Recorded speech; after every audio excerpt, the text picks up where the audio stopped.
Andreas, Georgiou here for Kingdom MMA, and I'm joined by Colin Fletcher, who's just beaten Michael Brightmon, third round corner stoppage in your fight.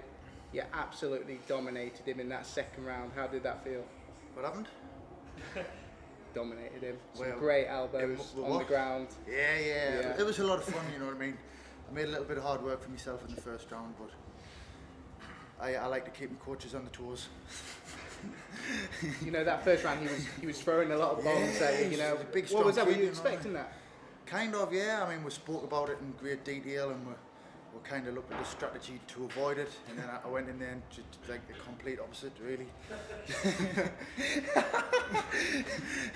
You said, you know, going into the fight you didn't know much about him, but you know, straight away he wanted to put his indent on the fight. Totally, yeah. I mean, I expected that. I expected a bit of a war. And he delivered that, you know what I mean? The first round was tough, you know what I mean? He hit us with some big shots. I think he kind of looked southpaw most of it, and I kind of like, oh shit, is he a southpaw? And then so I started just throwing the right hand. But it's a fight, you know what I mean? A fight's a fight.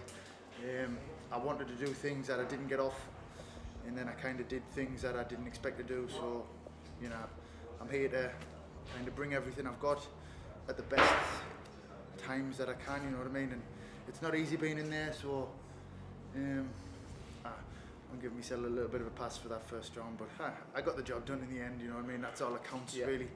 I wanted to go into the third. I kind of wanted to go into a third round, and because I thought he was tiring by then, so I was kind of wanting to show a little bit of more of my wrestling style. I kind of used the second round to like kind of take his heart away a little bit. I thought I'll just, rather than giving him a big flurry and trying to finish, because I thought I'd give him like the benefit of the doubt, expecting him to be very tough and weather that. So I kind of thought, right, I'm just gonna cut him up a little bit, take his heart away, and then in the third round I'm gonna get a takedown and I'm gonna kind of do the same thing till I stop him or get him to kind of give us his back and submit him in some fashion.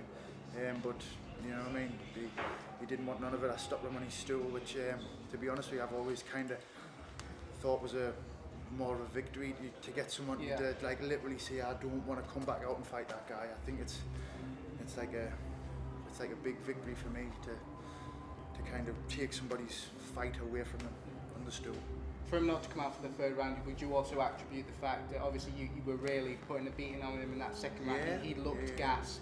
You know, is that something you can take away from this? I think so, yeah. And like I said, I wanted to do kind of more of the same. So I'm pretty confident that if he came out in the third round, I would have gotten him to kind of give up his back, or I would have just kind of getting on top of him again and kind of delivered the same thing. So I kind of respect him for the fact that he kind of didn't put himself through more kind of pain, you know what I mean? He could have been seriously cut from any one of them elbows, you know what I mean? I wish him a speedy recovery, and I hope he's fit and ready to fight again soon. I got to ask you, how good does it feel? Obviously, you said it's great. You know, you've got a stoppage after a number of decision victories. You know, how's it good to be back in rolling weight, where you love to be in MMA? Yeah, great. You know what I mean?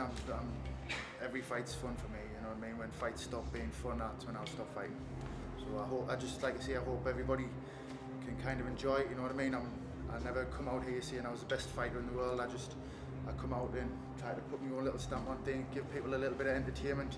Hopefully make their Saturday night worth coming out and buying a ticket for. So as long as I continue to do that, I'm grateful to everybody who comes and buys a ticket and watches. That's what it's all about for me. Speaking to you pre-fight, we know you want that Barnui rematch up next. But we just want to ask you, what's going to be different this time for you? To be honest with you though, I've said that I want to fight Mansour mostly because I think he kind of beat us at my best. I felt I didn't have like really an excuse for getting beat, whereas previous fights I've kind of not fought and not been myself, and that's kind of the reasoning behind wanting to fight Mansour again, because I potentially think he could do the same thing again, you know what I mean? And I like that kind of fight where there's lots of risk, and if that fight's to come off, I'm excited to see how that'll make me like train in the gym, you know what I mean? I think that'll push us to be the best kind of fighter I can be because of that risk, you know what I mean? But that's not the be all and end all of fighting for me, you know what I mean? I'm not one of these people who's like, I need to fight Mansour to kind of stabilise myself as a fighter, you know what I mean? When it's time for that fight to happen, it'll happen. Well, the BAMMA 17 tagline is Christmas comes early. Well, Yeah, Freacher, yeah. we've got to ask you, what do you want for Christmas? A box of celebrations. Box of celebrations, but have you been? Are you on the good list? So that's the I big doubt- question. I very much doubt it. Well, Bad to the bone, did you not hear? well, you know, it's gone around. Well, Freacher, as always, it's a pleasure Thanks, to guys. talk to you, and Thank you. congrats on your win. Thank you, buddy. Thank you. Thanks.